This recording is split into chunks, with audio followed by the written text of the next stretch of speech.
নমস্কার বন্ধুরা, সুস্মিতার কিচেনে আরও আরেকবার স্বাগত জানাই।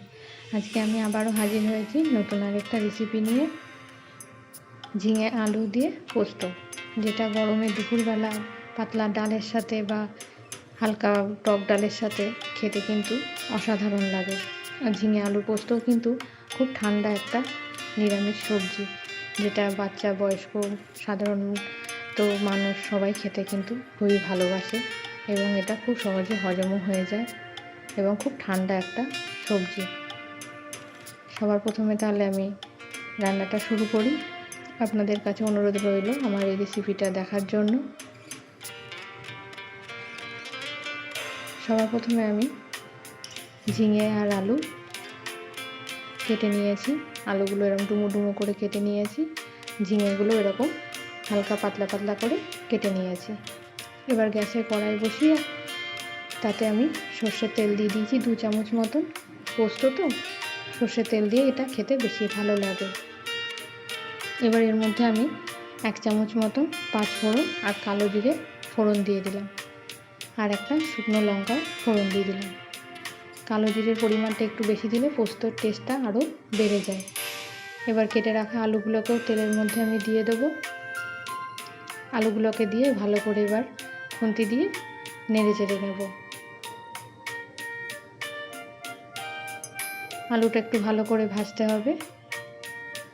আলুটা প্রথমে দিলাম, যেহেতু আলুটা সেদ্ধ হতে একটু সময় নেয়, তাই প্রথমে আলুটাকে দিলাম, পরে ঝিঙেটা দেব। এবার আলুটাকে একটু ঢেকে দিই, ঢাকনাটা খুলে আবার একটুখানি আমি নেড়ে নেব।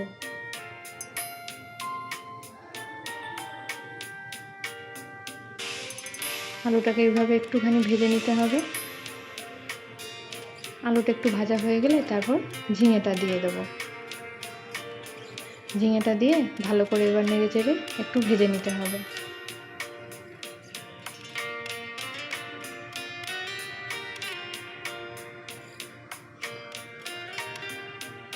এবার ঝিঙেটা একটু মজানোর জন্য আমি ঢেকে দেব। 2 মিনিট পর ঢাকনাটা খুলে দেবো। ঝিঙেগুলো দেখুন অনেকটা নরম হয়ে গেছে। এবার খুন্তি দিয়ে আবার একটুখানি নেড়ে দিতে হবে।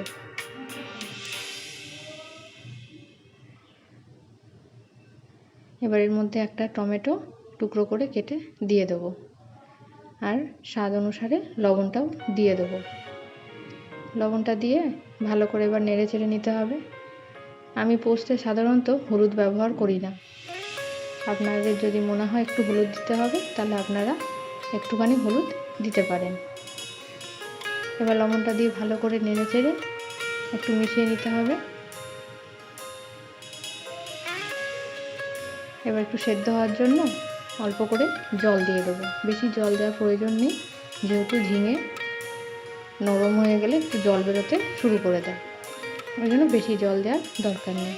জলটা দিয়ে ভালো করে এবার নেড়ে চেড়ে ঢেকে দেবো, যাতে আলু ঝিঙেটা ভালোভাবে সিদ্ধ হয়ে যায়। তার আগে একটুখানি আমি চিনি দিয়ে দেবো অল্প করে। চিনিটা দিয়ে আবার একটুখানি নেড়ে দেবো।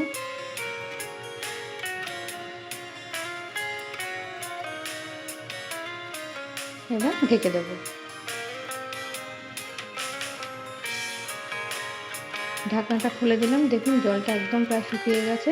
এই অবস্থায় আমি পোস্তটা বেটে রেখেছিলাম সেটা দিয়ে দিলাম। আমি পোস্তর মধ্যে শুধু কাঁচা লঙ্কা দিয়ে বেটেছি, আর কিছু দিইনি। পোস্তটা দিয়ে ভালো করে নেড়ে চেড়ে মিশিয়ে নিতে হবে এবং একটু শুকনো শুকনো মতন করে নিতে হবে। যেটুকু জল আছে এটুকু একটু ফুটিয়ে নিলে জলটুকু শুকিয়ে যাবে। এবার নামানোর আগে 1 চামচ মতো ঘি দিয়ে দিতে হবে।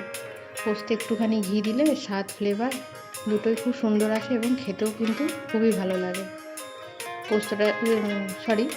ঘিটা দিয়ে ভালো করে নেড়ে চেড়ে গ্যাসটা অফ করে আমি ঢাকা দিয়ে দেবো। তারপর এটা গরম গরম পরিবেশন করে দেবো। এটা দুপুরবেলায় হালকা পাতলা ডাল দিয়ে বা টক ডালই হোক বা কলাইয়ের ডাল দিয়ে হোক খেতে কিন্তু খুবই ভালো লাগে। আপনারাও কিন্তু বাড়িতে অবশ্যই ট্রাই করবেন। ভালো লাগলে একটা লাইক, সাবস্ক্রাইব করতেও ভুলবেন না। এরকম নতুন নতুন রেসিপি নিয়ে আমি আবার হাজির হব, আবার নতুন আরেকটা ভিডিওতে।